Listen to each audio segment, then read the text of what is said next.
Jumpa lagi dengan tokoh topeng Malang, Pak Sunari, yang katanya tadi bersyukur menemui kesenian di zaman corona. Sebetulnya bagaimana pendapat Pak Sunari dalam situasi corona seperti ini? Kesempatan pentas tidak ada. Apa yang perlu dimaksimalkan? Terima kasih. Ini tadi saya pagi-pagi memang ingin ke Kedung Monggo. Saya pesan topeng Panji. Saya pesan Panji itu udah lama nggak dibikin-bikinkan. Barangkali udah 5 tahun. Baru kali ini jadi. Saya mikir dengan adanya wabah corona itu pasti Mas Handoyo banyak konsentrasi ke bikin topeng.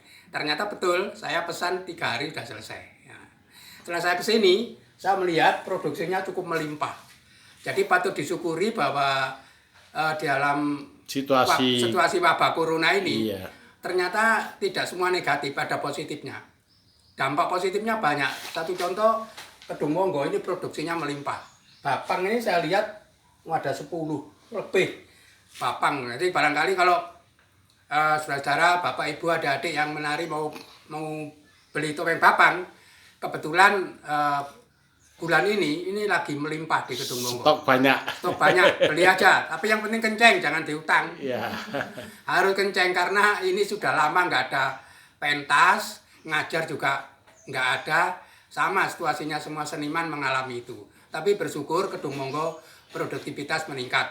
Tidak hanya topeng-topeng yang untuk menari, yang untuk souvenir, barangkali saya bisa melihat ke sana untuk souvenir, barangkali. Nah, barangkali untuk souvenir. Nah, ini yang belum jadi. Nah, ini yang belum jadi. Ini banyak sekali yang belum jadi. Nah, ini yang belum jadi banyak sekali. Ini topeng-topeng yang memang untuk menari. Ini masih bakalan, masih putihan.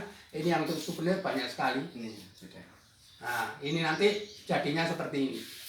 Nah, ini untuk souvenir. Dan perlu diketahui bahwa saya mengikuti topeng Kedung Monggo itu mulai tahun 76.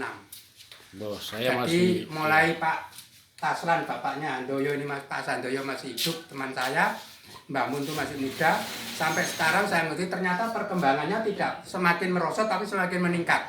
Contohnya kalau kita lihat sekarang ini, topeng Kedung Monggo sekarang sudah mengalami ornamen yang rawit sekali. Ini ornamen yang rawit. Nah, ini ornamen yang rawit sekali. Pengerjaannya secara finishingnya, garis-garisnya ini cukup rawit sekali dan cukup rata, tajam, tidak ada yang tebal tipis, tapi sangat rata sekali.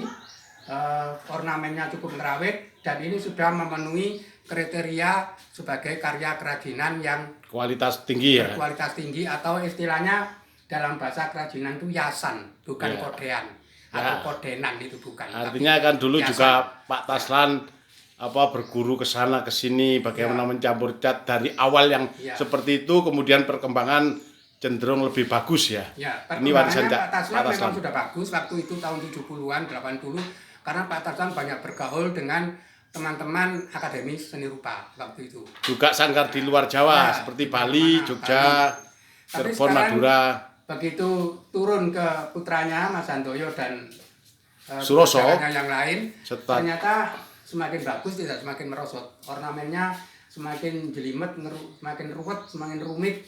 Istilahnya saya ini karya yasan, bukan kode. Bukan kodean, ya, bukan sekedar. Itu artinya satu kode itu 20 atau 24 itu, ya, satu kode 20.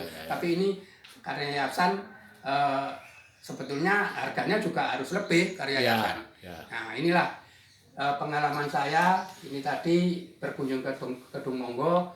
Jadi bapak-bapak, adik-adik, mas-mas, barang siapa yang sekarang membutuhkan topeng, silakan ke Kedung Monggo. Ini lagi melimpah produksinya.